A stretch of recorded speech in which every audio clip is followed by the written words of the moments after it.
Right, love, turn the Christmas music off. Oh, turn it off. Sad. Hey Google, stop music. Don't need Christmas music, only got me. Yes, John is getting into the Christmas spirit. This is also last year's one from the Dan Everton Golf Christmas special. It's a bit big now. It's a lot bigger than it was last year. A bit more roomy, that's for sure. What are you making? We are making a alternative stuffing. Yes, we are. To be quite honest, after we did that Christmas pot noodle the other day... I don't know if I give it one, to be honest. Well, it's noodles. If you were desperate and you hadn't eaten for days, then... You could eat it, yeah. You might be able to eat it. It would feed a starving man. Don't put that over my kitchen table, please. You couldn't face stuffing like that. Stuffing. Stage and onion stuffing, you couldn't face. Turns my stomach. That was the most disgusting thing I have ever tasted, ever. It was funny. If you've not seen that video, please go back. I'll put a link above. Right. It's worth it, honestly. So this stuffing is a lighter stuffing. It's not made of sausage meat. It's a lighter stuffing. We used to live in Ireland, and they tend to have bread stuffings, lighter bread stuffings, which are light and fluffy, and it's lovely. It's really tasty. I like a sausage meat stuffing, but bread ones are nice. I think stuffing, like sausage meat, good in balls. Yeah. But this is like a spoonable stuffing. Absolutely. If you like. This would be good in a sandwich for Boxing Day after, that sort of thing. So this one, like my new pan. Oh yeah, new saute pan. I know. I buy her everything, honestly. New cooker, new hob. All for viewers' pleasure. New boobs. No, I haven't got that one yet. No, we haven't got that for you. Alright, working on that one. Right. So this stuffing is made of onions, chestnuts, pears, thyme, breadcrumbs. That's it. And a little bit of nutmeg. A little bit of nutmeg. That's it. Yes, it's light. We say it's quick, but the first bit isn't. No, you need to spend your time with your onions. With your onions, yeah. It's a caramelised onion, chestnut, and pear stuffing. Okay, should be really good. I'm going to be on camera a minute. The other reason is because with the juicing, I had a couple of pears that were not at their very best, but still edible. So we're trying to reduce food waste as well. We have leftover bread, that's stale bread. So the only thing we've actually bought to go in this that we didn't have in the house is some chestnuts. Yeah, and quite often around Christmas we would have chestnuts because, well, one, I love chestnuts, and two, we do actually make quite a few chestnut recipes. So, this is what we're going to do. We are going to plug in the pan first. That'd be good, yeah. So to start off with, you need about 50 mils. A sizable glug. Of vegetable oil or rapeseed oil. Yeah, we've got to put 50 mils on because it's a description because people want to know, but let's be honest, you're frying onions. So a glug. There you go. And to that, you are going to add your onions, which I have fantastically. I've just got my head around my food processor. I've had it for years, but never really used it. To be quite honest, absolutely petrified of it. I've already cut my finger cleaning a blade. So, but it whizzed up my onions and my breadcrumbs like fantastic. To be honest, it's now your new culinary best friend, which is what I always hoped it would be. And I think the thing, we were talking about KitchenAids, because we got our KitchenAids, sadly, when John's dad passed away. Because we had a little bit of money. And not a lot, just enough. Just a little bit. You know, it wasn't a life-changing amount, but it was enough that we could invest in something that would serve us for the rest of our lives. And I think that's the way you have to look about KitchenAids.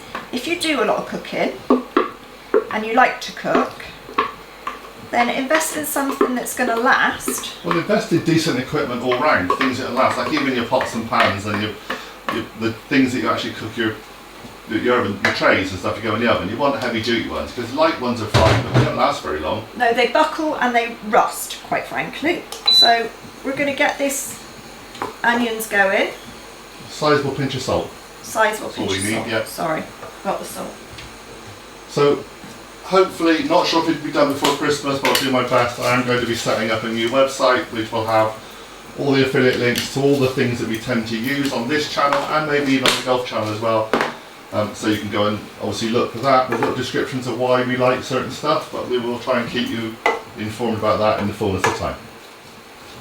So these have to be done slowly. Yeah, you're caramelising onions. So If it's anything like the leeks I did the other day, you're looking at half an hour. Yeah, 20 minutes we think, about 20 minutes. But don't rush them, because if you rush them, you'll get caught bits on them, and that's not what you want. You want them to be nice and sort of sticky you want them golden and and sticky. caramelly. It's a caramelised onion, so you want all the sugars to come out and just be kind of jammy. Strong onions, aren't they? They're getting me in the eyes. I know. I chopped them for you. I remember how strong they were. Shall I get my swimming goggles out for you so you can do it?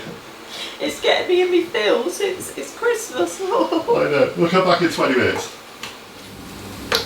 Okay, so we've been going with the onions for probably 20 to 30 minutes, and as you can see, they're golden colour now, and they are smelling sweet, so that's a good sign.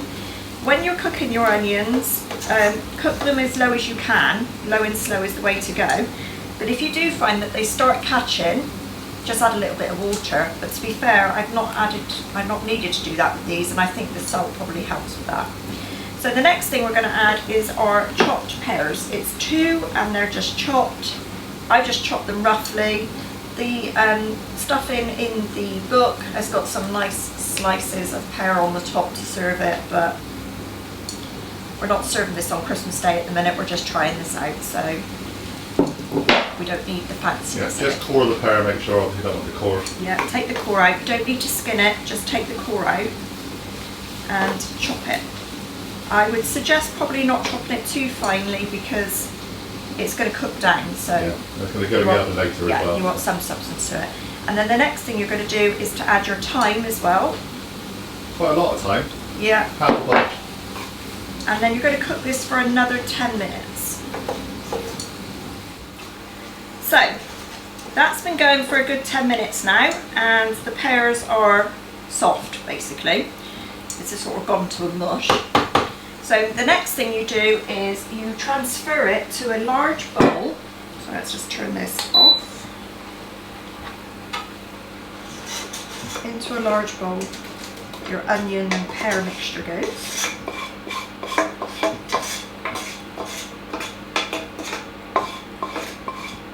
We were just discussing about stuffings. Now in Ireland we didn't really see much sage. Not much of sage and onion stuffing going around. A lot of thyme. It was all thyme. It seems to be all thyme. So let's move this out of the way. Like that. And into your onion mixture, you're going to add your breadcrumbs. Pour them in.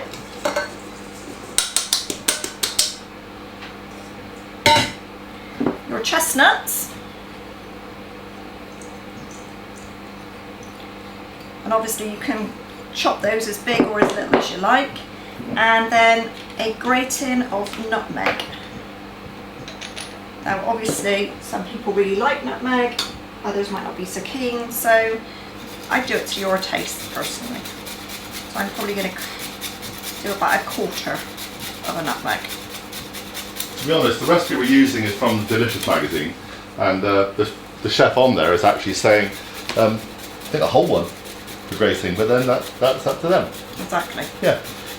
Lady's made this. We're just going to name her. She's called Chantel Nicholson. She's a chef, and it's in the Delicious Christmas book if you want to have a look. Okay. So you're going to give this a good mix now, because you want to basically incorporate all of the breadcrumbs into your nice oniony mixture.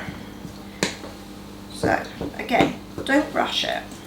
I think the thing with all these things that we're learning for Christmas is that it's the type of thing that you maybe should be doing on an afternoon when you're not really busy, and you can just put your music on, shut your kitchen door, ban everybody from coming in, have a glass of wine and take your time and just enjoy the preparation of it and not feel pressured and rushed. We're trying to find quite a lot of things that you can do in advance. So this will be, you can freeze this for up to a month. So you've got a spare hour or so, you've got a few ingredients in the cupboard, you've bought a few things for Christmas like the chestnuts, etc. Doesn't take much to do this, just relax, put your Christmas music on. Obviously we can't do that due to copyright, unfortunately, but just relax and enjoy it. Get a glass of wine out if you want, why not? So once you've mixed it, it's going to look like that. Obviously still very hot. And then the next thing, you want a small roasting dish. And just grease it up. Like this. The recipe says oil it. I'm not going to oil it. If you're going to do it for Christmas, add a bit of butter. I know butter's expensive and it's really up to you, but flavour is everything. And well, every time we've ever made a stuffing ourselves, whether it be our own version or whether it's just simply left behind as we pack so out of a packet or that kind of thing, we always dot it with butter. Just add to the flavour. So why not just grease the dish with a bit of butter.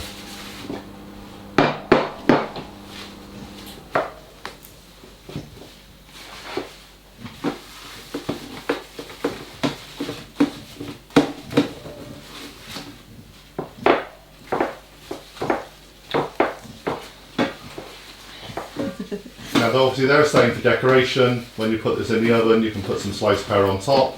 You sprinkle a bit more thyme on top of it. You can sprinkle a bit more chopped up chestnut. It's entirely up to you. We're probably just going to bang this in the oven because we want to see what it's like. our thing, everybody, you know, we're different. Everyone's got different things. And our thing, I would say, is crispy bits. So as long as it's got some uneven top to it and a bit crispy. I don't really care if there's a fancy pear on top because I'm not going to eat pear on its own. But what I do want is some nice crispy bits. There we go.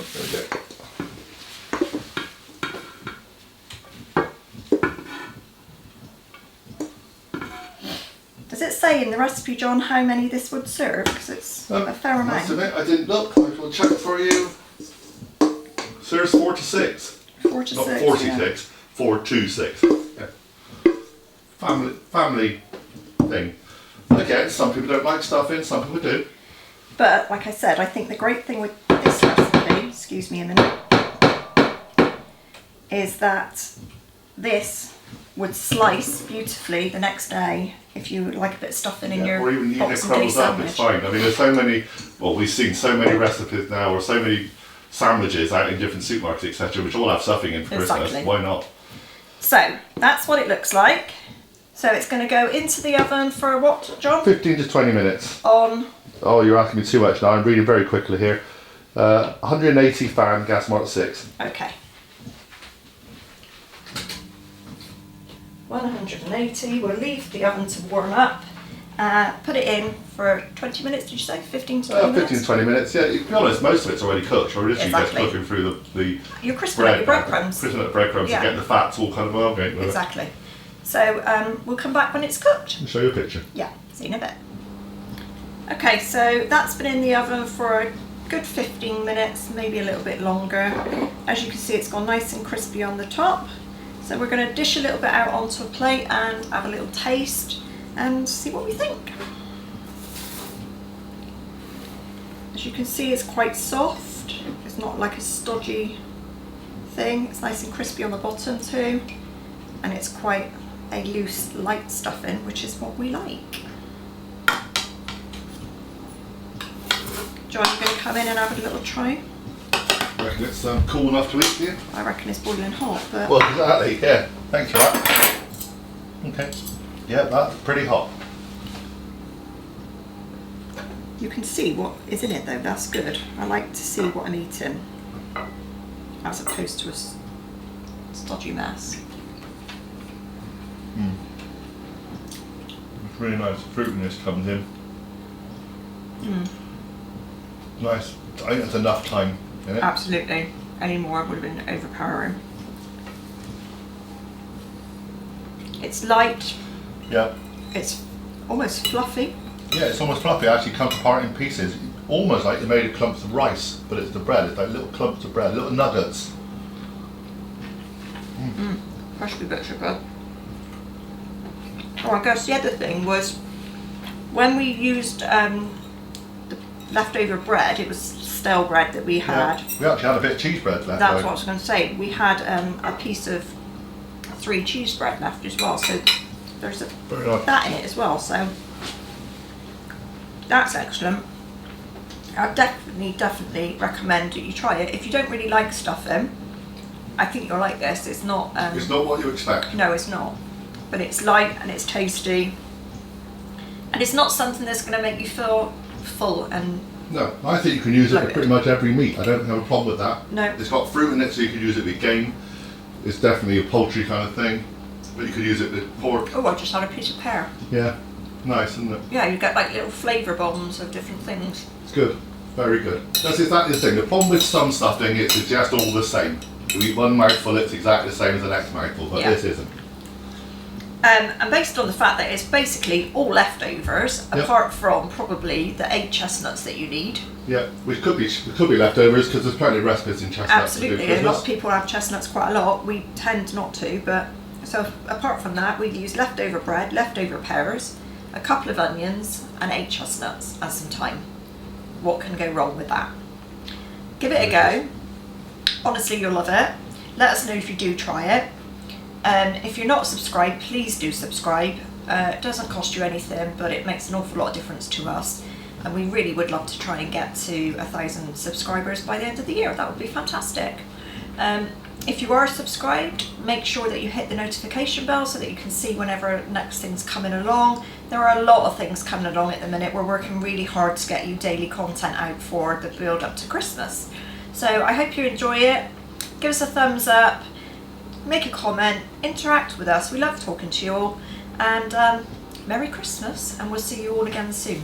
Bye for now.